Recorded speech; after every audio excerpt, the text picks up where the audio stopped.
تو بطول بن جا، بطول کی جانشین بن جا اور اپنے پردے کی حفاظت کر۔ پردے کی حفاظت کے باب میں سیدہ فاطمہ الزہرا کا جو کردار ہے کائنات کے اندر ایک ایسی مثال ہے کہ جس کی مثل موجود نہیں ہے۔ آقا کریم علیہ السلام نے جب صحابہ سے پردے کے بارے میں پوچھا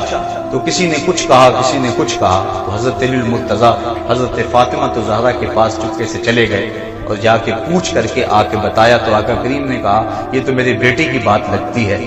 تو انہوں نے کہا کہ عورت کے لیے بہترین پردہ یہ ہے کہ نہ وہ کسی کو دیکھے اور نہ اس کو کوئی دیکھے،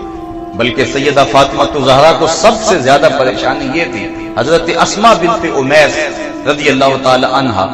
ان کو اکثر کہا کرتی تھی کہ مجھے یہ پریشانی ہے کہ جب بندہ مر جاتا اور اس کے اوپر چادر ڈال کر چارپائی پہ اٹھا کے قبرستان کی طرف لے جاتے ہیں تو جب جھٹکے لگتے ہیں تو جسم جنبش کرتا ہے، جس سے عورت کے وجود کا اظہار ہوتا ہے۔ میں سب سے زیادہ اس پریشانی میں ہوں کہ اس وقت تو بندہ بے بس ہوتا ہے تو اس وقت کہیں جو ہے وہ جسم کے ساتھ تک لوگوں کو نظر نہ آئے۔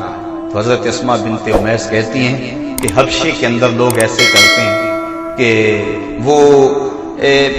کھجور کے ڈنڈے باندھ کر چارپائی کے ساتھ اوپر کپڑا ڈال دیتے ہیں۔ کہتے ہیں میں نے باقاعدہ وہ نقشہ بنا کر دکھایا کہ کمان کی شکل کے اندر چارپائی سے ایک ڈنڈا باندھا اور دوسری جمع باندھ دیا، پھر اس طرح باندھا اور اس طرح میں نے جو ہے وہ دکھایا اور اس کے اوپر کپڑا ڈال دیا۔ تو سیدہ فاطمہ الزہرا کا اضطراب ختم ہوا۔ کہا مجھے سب سے بڑی پریشانی یہ تھی کہ بعد از انتقال میرے پردے کا کیا ہوگا۔ اب تم نے یہ جو آئیڈیا دیا ہے، یہ جو موجودہ ڈولی ہے جنازے کی، یہ آئیڈیا حضرت اسماء بنت امیس کا ہے اور اس کو پاس حضرت فاطمہ الزہرا نے کیا ہے،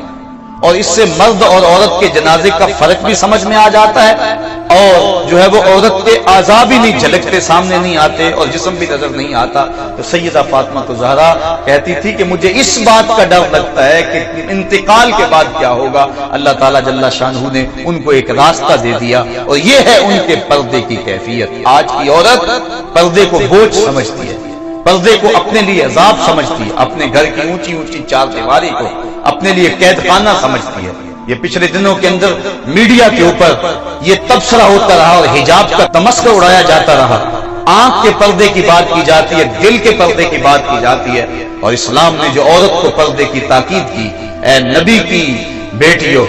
اپنے اوپر اوڑھنیاں خوب اوڑھ لو اور جو ہے وہ اپنی زینت کی چیزوں کو پوشیدہ رکھو، جو حکم دیا گیا آج ان احکام کا تمسخر اڑایا جا رہا ہے۔ عورت تو اس قدر پردے کی چیز ہے کہ اللہ تعالیٰ نے ارشاد فرمایا کہ تو گھر کی چار دیواری میں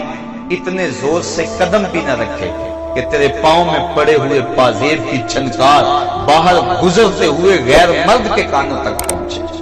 بلکہ عورت کی آواز کو پردہ رکھا گیا۔